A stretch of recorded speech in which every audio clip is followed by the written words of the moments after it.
There is a place on Earth where sound seems to disappear, where the wind moves across the surface without resistance, and the land beneath remains unseen, hidden under ice that has not melted for millions of years.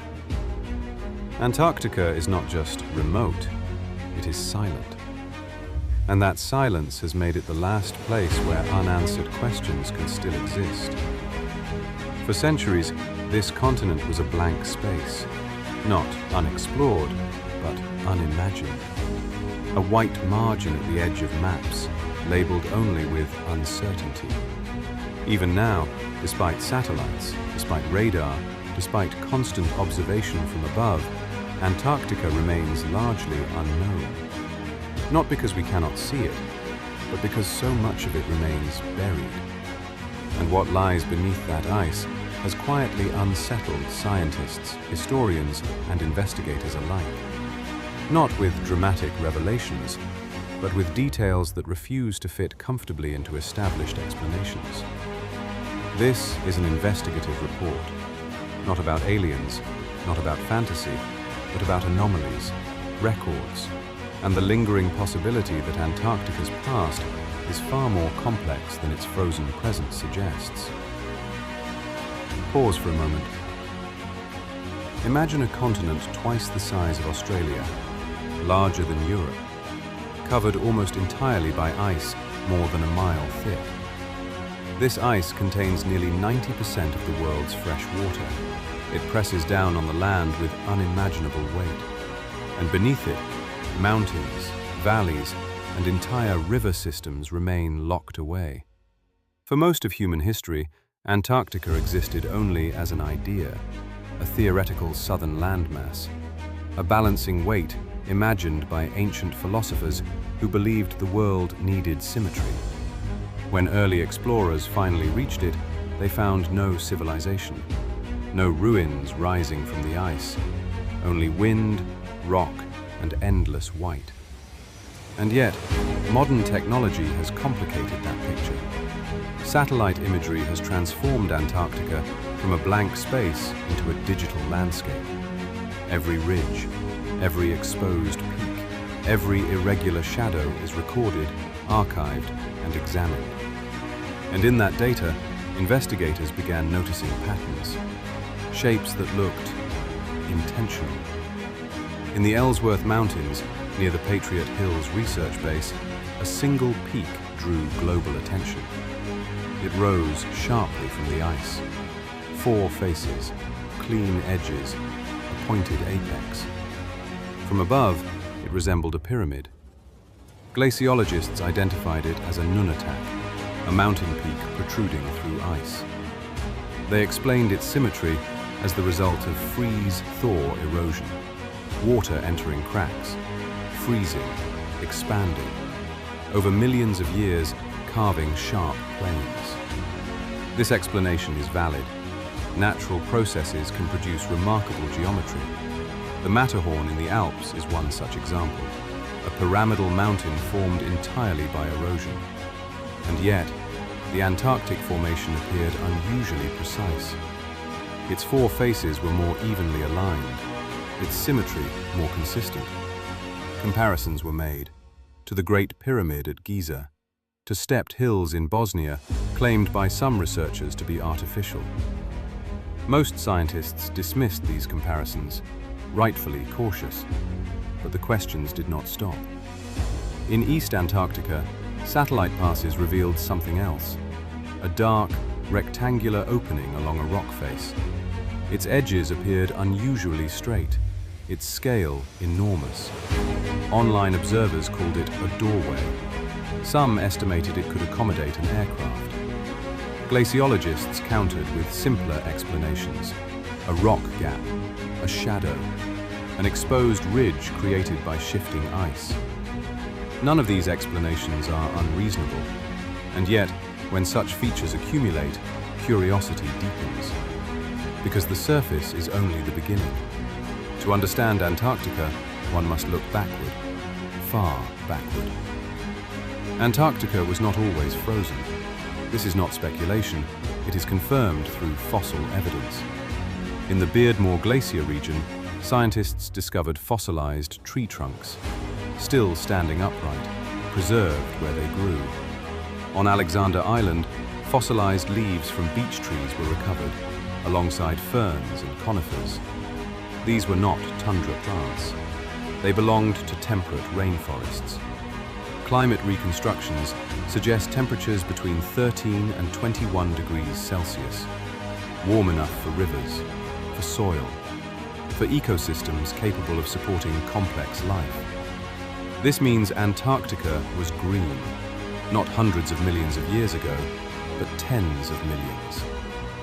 Sediment cores drilled offshore contain pollen from tundra plants dated to approximately 12 million years ago, much more recent than once believed. The ice sheet, it seems, did not arrive suddenly. It advanced slowly, leaving large regions exposed for extended periods. And in one controversial report, a geological team described something unexpected. Near the Doubleday Glacier, they reported encountering stone foundations, columned structures, blocks arranged in patterns inconsistent with random deposition. Coins were allegedly recovered, marked with animal symbols unknown to established cultures.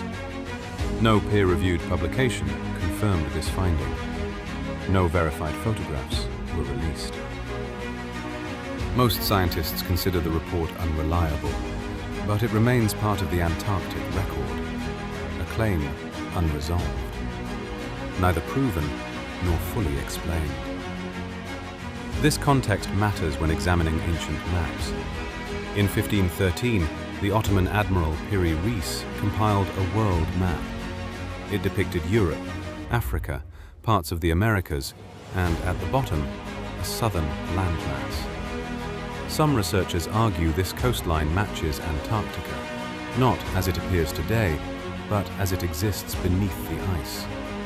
Historian Charles Hapgood suggested the map was copied from much older source documents created when Antarctica was partially ice-free.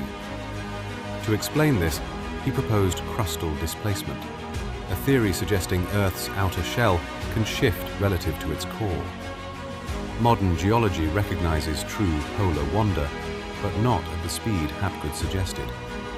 Still, the question remains: how did ancient cartographers depict coastlines buried under ice thousands of years later?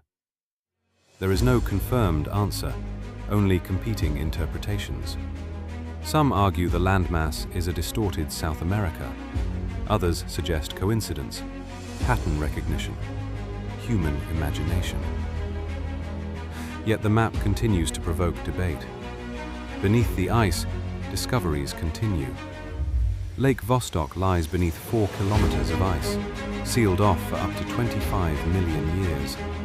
Drilling revealed microbial life, organisms surviving without sunlight, without fresh nutrients. At Lake Mercer, scientists identified complex microbial ecosystems, possibly even microscopic animals.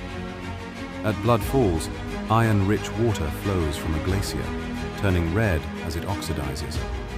The microbes living there metabolize iron and sulfur. They do not require oxygen. They thrive in darkness. These environments are studied as analogues for life on Europa, on Enceladus, on distant icy worlds. Antarctica is not lifeless. It is simply hidden. And while scientists studied biology, governments studied something else: control. In 1938, Nazi Germany sent an expedition to Queen Maud Land. They called it New Swabia. Officially, it was about whaling. In reality, it was massive aircraft, mapping operations, territorial markers dropped from the air. After the war, rumors spread. Hidden bases, submarine routes, unexplained U-boat surrenders in Argentina. There is no verified evidence of a permanent Nazi base in Antarctica, but the rumors persisted. Then came Operation High Jump.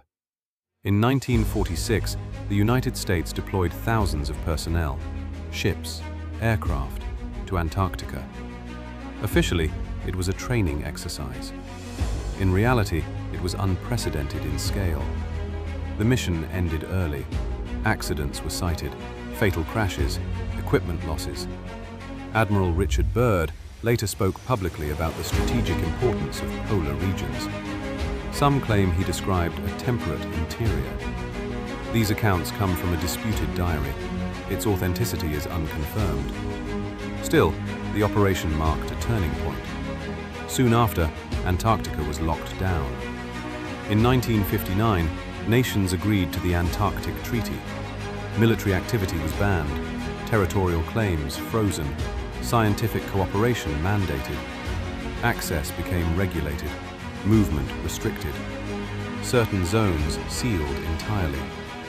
Officially, this protects science and the environment. Unofficially, it fuels suspicion.